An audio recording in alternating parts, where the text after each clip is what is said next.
Hello guys, Geo4GS में आपका स्वागत है। जैसा कि आप सभी को पता है कि जो है रूस और जो है यूक्रेन में वार छिड़ा हुआ है, यानी एक बैटल चल रहा है।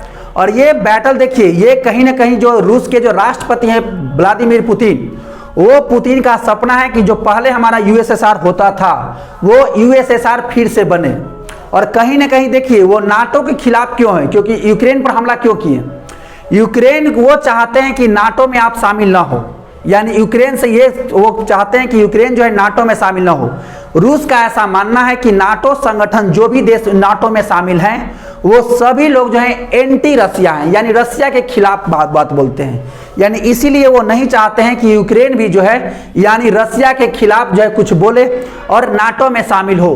हालांकि उनका प्रपोजल दिया गया था, यानी जो यूक्रेन के राष्ट्रपति थे उनके सामने कि आप जो है नाटो का जो है सदस्य न बने, और ये नाटो का सदस्य बनने जा रहे थे। इसी के क्रम में जो है इन दोनों में बातें बढ़ी और ये इस पर हमला कर दिए। हालांकि ऐसा आसार लगाया जा रहा है कि थर्ड बार की शुरुआत हो जाएगा, ऐसा नहीं होगा। देखिए, कोई भी देश नहीं चाहता है कि वहाँ का पब्लिक मरे। आपको सरकार से दिक्कत होता है, यानी ये सेनाएं अपने आप में लड़ रही है, क्योंकि अगर वो कहीं ना कहीं परमाणु बम चाहे और भी कोई केमिकल बम गिराएगी तो कहीं ना कहीं वहाँ की जनता मरेगी। तो भैया रसिया वहाँ पर जाके शासन किस पर करेगा। यानी कहीं ना कहीं ऐसा नहीं है कि ये थर्ड वर्ल्ड वार होगा। और यहाँ तक कि अमेरिका और भी जितने भी देश हैं, नाटो के देश हैं, वो सब समझते हैं कि इसमें इन्वॉल्व होने का मतलब है, रसिया के खिलाफ जाने का मतलब है कि ये थर्ड वर्ल्ड वार की शुरुआत हो जाएगा। यानी कोई भी देश ऐसा गलती करना नहीं चाहेगा, क्योंकि हर चीज़ मानवता के खिलाफ हो जाएगा। एक बात बताइए, नाटो देश जो है ये शांति की बात करते हैं, ये मानव अधिकारों की बात करते हैं। तो कहीं ना कहीं अगर नाटो देश अगर इसके खिलाफ बोलेंगे या जाएंगे या कोई कार्रवाई रसिया के खिलाफ करेंगे तो कहीं ना कहीं रसिया भी उग्र हो जाएगा। और रसिया भी बहुत ज़्यादा परमाणु बम बनाया हुआ है, एटम बम बनाया हुआ है, तो कहीं ना कहीं वो भी उसका प्रयोग कर देगा, वो भी गुस्से में आ जाएगा, क्योंकि भाई वो भी एक तो सरकार में है। और आपको भी पता है कि जो सरकार पावर में होती है वो तो बहुत यानी जो बहुत शक्तिशाली होता है वो अपना मन से ही हिसाब से काम करता है। और आपको पता है व्लादिमीर पुतिन जो है वो बहुत ज़्यादा शक्तिशाली हैं भी, यानी पुतिन ऐसा गलती भी नहीं करेंगे। और ना तो अमेरिका की तरफ से ये जो है आपका यहाँ के जो बाइडेन ऐसा गलती करेंगे। तो ऐसा नहीं है कि ये थर्ड वर्ल्ड वार की शुरुआत हो जाएगा। हाँ, ये बात है कि यूक्रेन का इस बार जो युद्ध में जो है बहुत ज़्यादा क्षति हुआ है।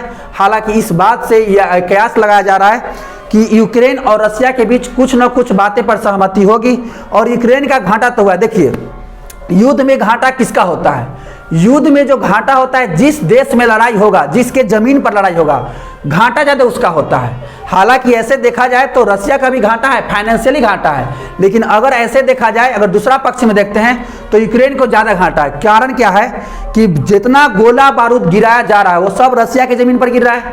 यानी अगर मिस्टेक से भी गिरेगा तो रसिया का यहाँ स्कूल कॉलेज बिल्डिंग तबाह होगा, ये तो सॉरी यूक्रेन का भी तबाह होगा। रसिया में तो युद्ध चल नहीं रहा है, यानी जिसके ज़मीन पर जो है युद्ध होता है उसी का ज़्यादा तबाही होता है। ये यूक्रेन सरकार को ही पता चल चुका है। भले बाहर से समर्थन दिया जा रहा है, गोला बारूद दिया जा रहा है, लेकिन जो यूक्रेन इतना सालों में बनाया है, इतना डेवलप किया है, कहीं ना कहीं उसका सारा पुल इंफ्रास्ट्रक्चर जो भी चीज़ें बनाया होगा वो सब तो बर्बाद हो रहा है। तो कहीं ना कहीं यूक्रेन भी नहीं चाहेगा कि रसिया से बहुत ज़्यादा दिन तक युद्ध चले, और ये रूस भी नहीं चाहेगा कि यूक्रेन से बहुत ज़्यादा दिन तक युद्ध चले।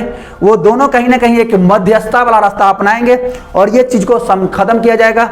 और ये कभी शुरुआत ही नहीं होगा कि थर्ड वर्ल्ड वार, क्योंकि देखिए हर सरकार चलती है जनता से, और जनता भी तो कहेगी कि हमको लड़ना है या नहीं लड़ना है। ठीक है, तो ये जो है आपका जो युद्ध चल रहा है, ये यूक्रेन वाला और रूस वाला, इस पर इतना ही अपडेट था कि ये थर्ड वर्ल्ड वार का कभी भी रूप नहीं लेगा।